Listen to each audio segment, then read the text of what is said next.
అనకాపల్లి జిల్లా అచ్యుతాపురం తహసీల్దార్ కార్యాలయం ఎదురుగా ఉన్న సెల్ టవర్ ఎక్కి లంకా శంకర్ అనే రైతు ఆందోళన చేశారు. కొందరు వ్యక్తులు తమ భూములు ఆక్రమించుకుని ఇబ్బంది పడుతున్నారని ఆవేదన వ్యక్తం చేశారు. పట్టాదారు పాస్ పుస్తకం మంజూరు చేయాలంటూ పెట్రోల్ బాటిల్తో నిరసన తెలిపారు. పైడితల్లమ్మ మాన్యం భూముల్లో అవకతవకలపై విచారణ చేయాలని కోరారు. ఘటనా స్థలికి చేరుకున్న పోలీసులు అధికారులు నచ్చజెప్పి రైతు సెల్ టవర్ నుంచి కిందకు దిగేలా చేశారు.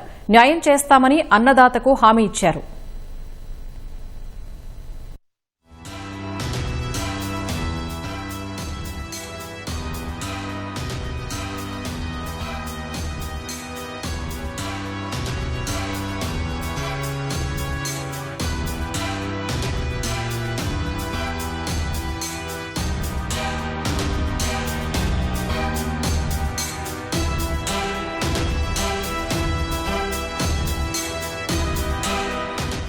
ఇంటి దగ్గర ఉన్న ఆర్థిక ఇబ్బందులకి మా అవసరాల కోసం అమ్ముకోవడానికి కానీ వ్యవసాయం చేసుకోవడానికి కానీ ఒక పాడి ఆ గేదెలు మేపుకోవడానికి కానీ ఏ విధంగా భూమి ఉపయోగపడకుండా ఆయన చుట్టూ అడ్డుగా ఉంటూ మమ్మల్ని చాలా ఇబ్బంది పెడుతున్నారు.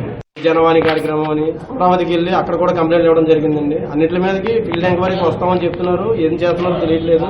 మాకైతే తగిన న్యాయం జరగట్లేదు. ఇప్పటి వరకు స్పష్టమైన హామీ ఇప్పుడు ఎంఆర్ఓ గారు ఇవ్వడం వల్ల నాది బాధ్యత అని నేను బాధ్యత తీసుకొని మీకు తగిన న్యాయం చేస్తానని హామీ ఇవ్వడం జరిగిందండి. మాకు తగిన న్యాయం ఆ సిఐ గారు ఎంఆర్ఓ గారు చేయాలి.